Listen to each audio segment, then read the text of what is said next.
What's up, guys? James Miller here, coming at you with a new Out of the Park Baseball 26 playthrough.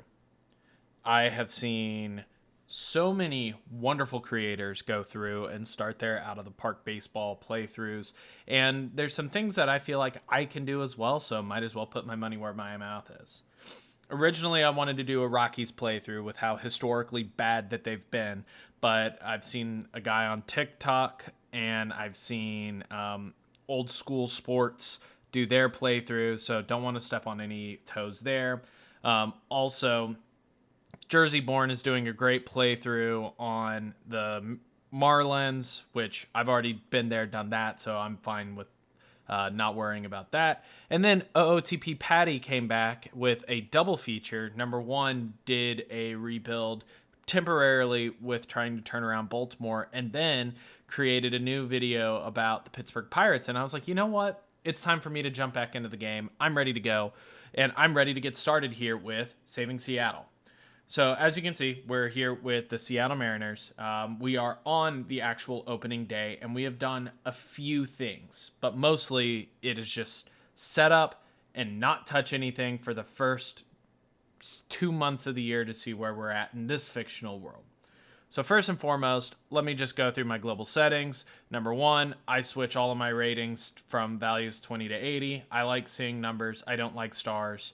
Also, on top of that, I have changed the developer development settings where batters age slightly slower and they develop slightly quicker. I like having players be able to become more immediate use in my playthroughs. And then also the talent change randomness, has been switched to 125 just so there's a little bit more of talent change happiness, quirkiness going around, because I think it's really fun to have that stuff. On top of that, I have the display lab settings in the email. I think that's pretty self-explanatory. Development lab size, I'm keeping it 8. I don't see this as a huge thing that really does a lot for developing, but hey, everyone's playthrough is their own. On top of that, league settings for rules, haven't changed anything really. The only thing that I got rid of was the draft combine. I don't like it. I don't like what it does. I mean, it's not it's a new feature. I still think it needs refining. That's kind of what I've seen go around, but whatever. I'm just not going to play with it. It's no big deal. On top of that, I've also disabled automatic evolution of the league. There's been so many times where I've been 4 or 5 years into a playthrough and randomly the Pittsburgh Pirates will relocate to Raleigh, North Carolina as the Raleigh Aviators. And it's just like, no. If anything, I'm going to manually evolve my leagues the way that I want them to be evolved. Also, randomly went away with the DH, stuff like that. This game is more quirky than games past, and I think that's something that a lot of people feel. On top of that, there's not much else going here. Going for default as far as international scouting, established free agents, and free agents from independent leagues. I'm not touching any of this because I like all of this just to be one. Anyways, little bit of housekeeping items. So going into our personnel, first thing first, had to hire Rick Jameson. Second thing second, hired a scouting director. So something I'm going to do differently this year is you can see scouting ability, scouting preference is favorability. I have always been of the mindset of you always do favors tools or highly favors tools because that is how you draft the superstar players. I think, and this is just from watching Jersey Born and old school sports, seeing them struggle with almost a fog of war essence with their scouting directors and trusting their scouts and continually having first round busts. I think going for a more neutral to a slightly favorability scout is just something that I want to try just to see what the difference is and see if I have more success with drafting and with scouting and stuff like that, just to see, hey, is the favorability something that works?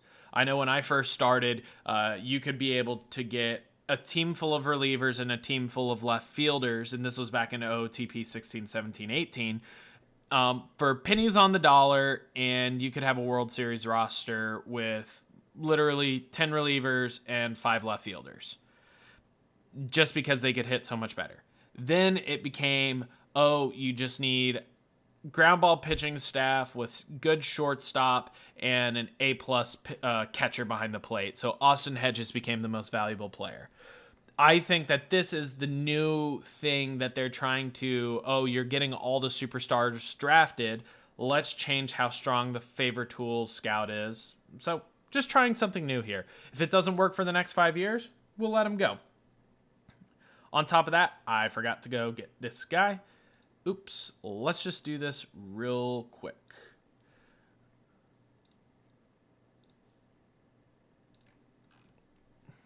So it looks like it's going to have to be Jorge Laredo, and honestly, that looks like the best guy I could have.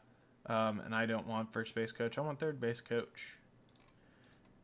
Anyways, back to what we're doing. So this is our first episode. And basically, we're going to go over where we are with our team, where we are with the lineups, where we are with pitching, catching, whatever. What the long-term strategy is going to be for this team. So first and foremost, I have me a little notebook here, and I know you hear me moving around and doing stuff. And that's just because I like to take notes when I play OOTP. It helps me stay organized, and it helps me keep ideas flowing correctly. So without further ado, let's jump into the pitching staff. So starting off, this year's pitching staff is one of the best in baseball on paper. So you have your ace with Luis Castillo and Logan Gilbert, which this 1-2 punch is absolutely incredible. In fact, we're just going to look at Luis Castillo. Flyball pitcher, power pitcher, humble personality class, 4 pitches, 2 of them being above average, starting rotation.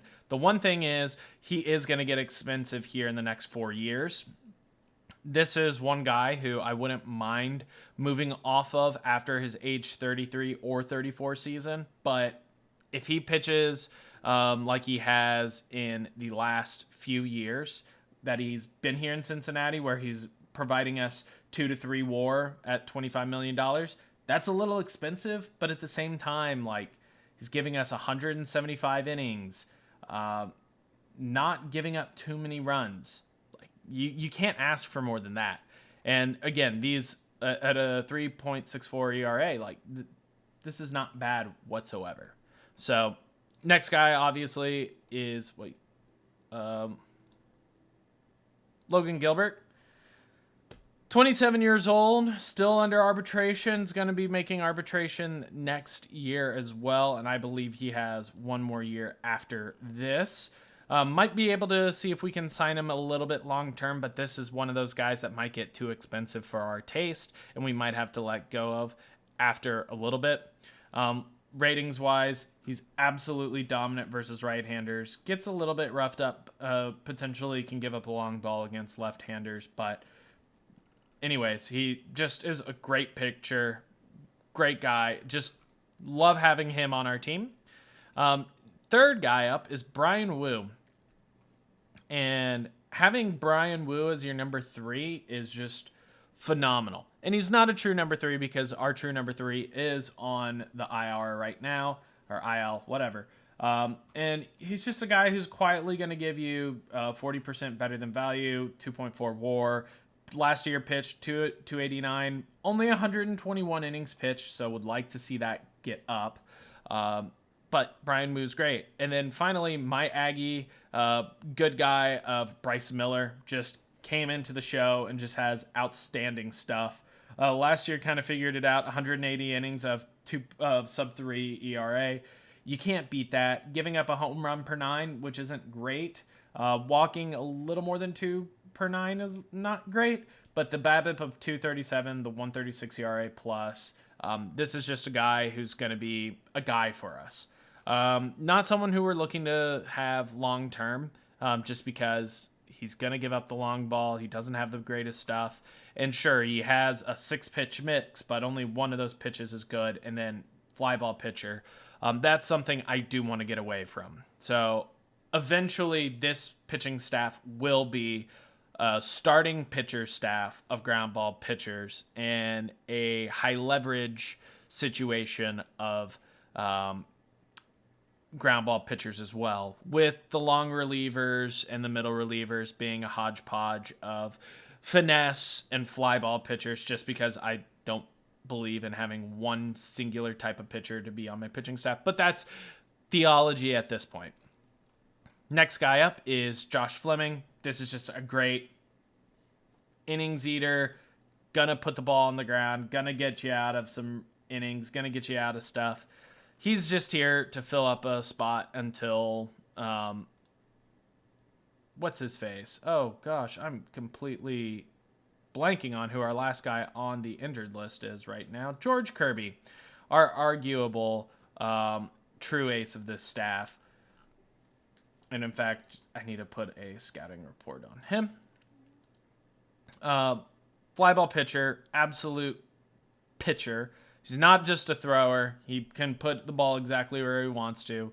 He's got 3 decent pitches, 2 more serviceable pitches, but he's going to be that workhorse for you. He's going to get you that 170 innings plus of just not giving up that many runs. He's going to keep you in the game, and that's what really matters in this day and age.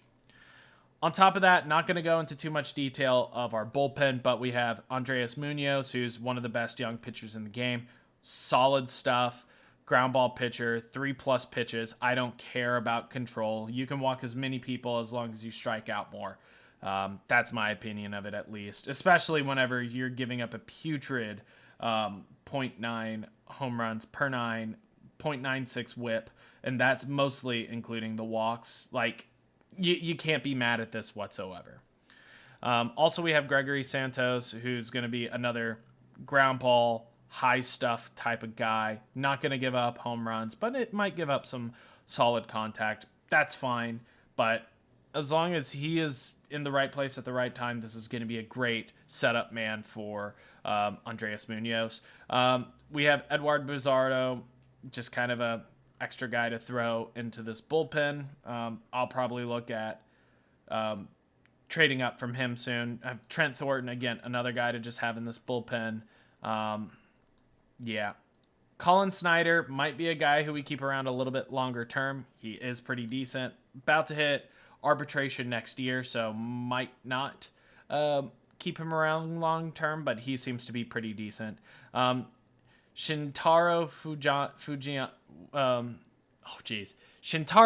Fujinami, who in this game has a selfish personality, extreme fly ball, no control, great stuff, great movement. I don't know how long term I'm going to keep this guy on our staff, just because I don't like negative personalities whatsoever. One of our 2 left-handed pitchers, we have Taylor Saucedo, who is a very decent left-handed pitcher. If we look at his ratings, he kills left-handed pitchers but gets destroyed by right-handed batters.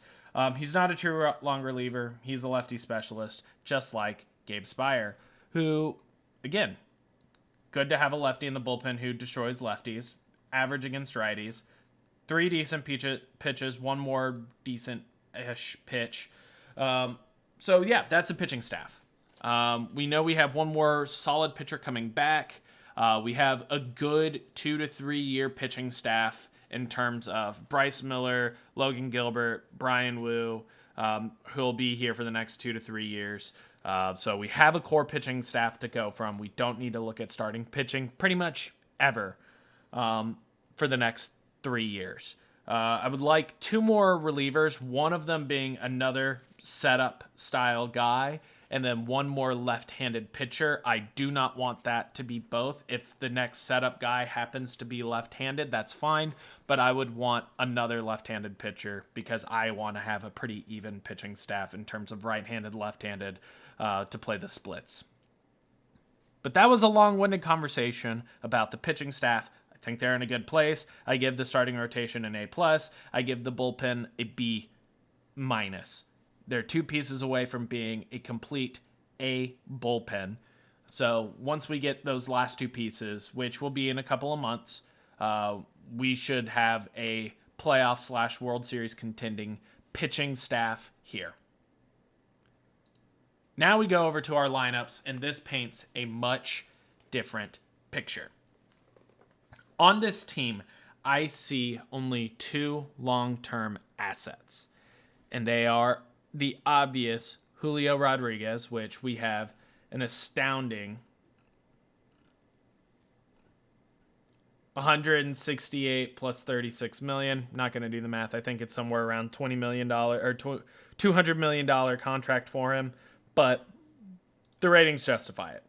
He's going to hit pretty well against lefties. He's going to hit pretty well against righties. He's going to play an astounding center field for you. This is the exact guy you want leading your squad. Strong up the middle, Julio Rodriguez is going to be an everyday player for us for at least the next decade, and I love it. Number 2 guy is going to be Cal Riley. Sure, he's not going to hit the ball too much, but when he does, it's going to go far and it's going to go places. I'm not a big fan of the batting 200, but hitting 34 home runs, but striking out almost 200 times. I'm not a big fan of it, but I also understand why Cal Riley was signed to this long-term contract. So we have two guys who are going to be here long-term, and those are Julio Rodriguez, Cal Riley. Cal Riley also has one of the best defensive profiles as far as catcher's concerned. So big dumper's all right with me.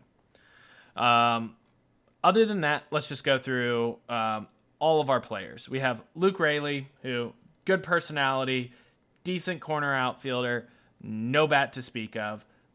Can kind of hit right-handed pitchers better, but this is no. He's going to be traded as soon as I can. Randy Arozarena, decent outfielder, good personality, decent contact. He might be a guy that we keep around for the next 2 to 3 years through his arbitration, and then as soon as he's done being arbitration eligible, we're going to get rid of him. Dominic Canzone, not a guy who we're going to have around long term. He hits right-handed pitchers well, but doesn't do much else. Victor Robles, plays a really decent center field, but whenever you already have a very decent center fielder, you don't need a guy like this. His contract has him here for the next 2 years. We're going to keep him here for the next at least year and a half. We definitely are going to opt out of that third-year player option, team option, whatever that is, if we continue to have him, because Victor Robles is just not that guy. In Seattle, he was good. In Washington, he was terrible, whatever. J.P. Crawford is not a bad shortstop. Hot take, I know. We will probably keep him for the next 2 years just because he's really a decent shortstop. He plays a good shortstop and has a great eye. He's going to get on base last year he got on base at a 300 clip. I'd love to see him return to his almost MVP season in 2023. If we can get him back to that form, I'm going to be very happy with the next couple of years. But if he reverts back to 2022 or 2024, or if he reverts back to 2024, it's going to suck. If he reverts back to 2022 or 2021, we'll also be very content with that. An above average shortstop playing at an average clip, you don't hate it. We have Jorge Polanco, which I think in real life is suspended now for PEDs. No, I'm thinking Jurickson Profar. So excuse me. Just a utility infielder with a half-decent bat. As soon as I can, I'm going to see if I can flip out from under this contract because Jorge Polanco is not a good contract. Dalvin Solano, captain personality, is the only reason he's going to stay on the team. As soon as he is done with this year, he will not be back. Ryan Bliss looks like he's going to have a decent kind of profile. Not a big fan. He's not going to strike out. He's not going to really walk a lot. He's just a utility guy you could play almost everywhere. Rowdy Tellez, he comes for the bat, comes for the profile, but not really that great. Dylan Moore, just your all-around utility guy, plays every position. He's going to give you that versatility. He's going to hit for a little bit of power, so might be a guy who just ends up being good. If he can bat average and then stay on the field, I'm fine with that. Mitch Garver's our backup catcher. I hated this signing the second they did it. And having a mutual option of next year is totally fine with me.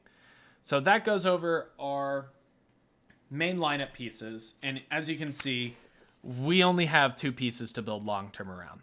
The rest of this lineup is going to have to come from our prospects or from free agency. So with that being said, let's go look at some of our prospects. If we look at our minor leaguers, let's just look at our top people that we got coming in here. We have a couple of guys here who might be able to help us out in the not too distant future. You got the likes of Harry Ford, who can come in and play a pretty decent catcher, but also is going to be a decent outfielder. So this is a guy who might be up as early as this year. He's starting off in AAA for us, so depending on how he does, we'll see. We have Cole Young, who, again, decent shortstop. This might be J.P. Crawford's predecessor. J.P. Crawford might be his predecessor, and this might be J.P. Crawford's successor. We have Michael Arroyo, who also looks like he's going to be a pretty decent guy to have on the team. He's going to be an average major league hitter. But this might be one that I look to trade out from under just because I like the profile of Cole Young better, and I like the of Colt Emerson better. So Colt Emerson, man, if this profile turns out to be what it is, this is going to be a good player to build around. He's going to be an average power hitter, but he's not going to strike out. He's going to put the ball in play a lot, and he's going to swing at good pitches. If last couple of years have been anything to note, he's going to be very good for us. We're actually going to be keeping a very close eye on him,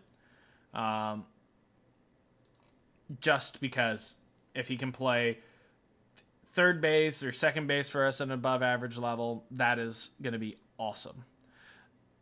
So Yorger Batista looks to be a pretty decent outfielder. Not going to be a center fielder, but this guy looks good. This guy looks really good. So hopefully he comes and does very well. We have another guy, Lazaro Montez, who's going to be a right fielder, left fielder for us. But if that power develops, he's going to be a very, very good bat to have in our lineup. And again, this is going to be another guy that in fact, everyone above a 50 right now, it's just going to be, I enabled it. Let me try that again. We are going to disable those promotions. And then obviously, we have Colt Emerson. We have this guy who we signed as a minor league free agent who looks like he's going to be a contact slash speed fiend. So let's hope that he can just get on base and set the table for us, because that would be awesome to have one of those type of players. Pitchers-wise, we got Ryan Sloan. He looks like he's going to be very decent. A neutral ground ball, fly ball tendency. He's already getting development on all 3 pitches. Looks like he's going to be pretty decent. I think they drafted him last year out of high school. Looks like he's going to be very decent. We're going to disable his AI demotion and promotion and keep an eye on him. Another minor league free agent signing just has outstanding control. This is depth. He's starting in AAA, and he's just going to be an extra depth piece for us. And that's really all that we have. We don't have a lot of pitching prospects. Apparently, this guy is a very decent pitching prospect. He might be traded, but we'll have to see. So looking at it real quick, last thing before we get into the end of the episode, we are going to look at 2 things. Number one, we're going to look at the preseason predictions, which is what we're looking at right now. And it shows us getting third place, 15 games back of the Rangers. Don't really have anyone on the hitting side of things, but we have Luis Castillo on the pitching side of things. That's kind of to be expected. On top of that, let's look at the top prospects report. So if we look here, Seattle, again, it's Lazar Montes, Cole Emerson, Michael Arroyo, Cole Young. And then on the pitching side of it, we also had Ryan Sloan and Jeter Martinez. So we'll just have to see how all of this turns out. But for the meantime and in between time, that's it for now. Next episode will be way further along into this whole playthrough. We're probably going to get all the way through to the MLB draft. But until then, I'll see you guys next time. But before I go, I just want to talk about what I plan to do with the Seattle Mariners for this year and years to come. We've already talked about how long-term we're building around the starting rotation for the next 3 years. And we have Cal Riley and Julio Rodriguez to build out for the next 5 to 10 years. What we'll need to do is we'll need to build up strong infield and some potential corner outfield to supplement it. This year, I am trying to push for playoffs, and what that will mean is getting rid of left fielder, right fielder, first base, third base. Try and supplement between those 4 positions to get more offensive output because we have the pitching staff to go deep into games regardless of defense. So, looking at it right now, we do not have the offense to make amends, but if we can stay within touching distance at the deadline, we're going to go for it. If not, we won't. It's no big deal. We should, however, be in a good place to call up the likes of Harry Ford and other prospects. So now, without further ado, I'll see you guys next time. Thank you so much for watching, and until then, take care.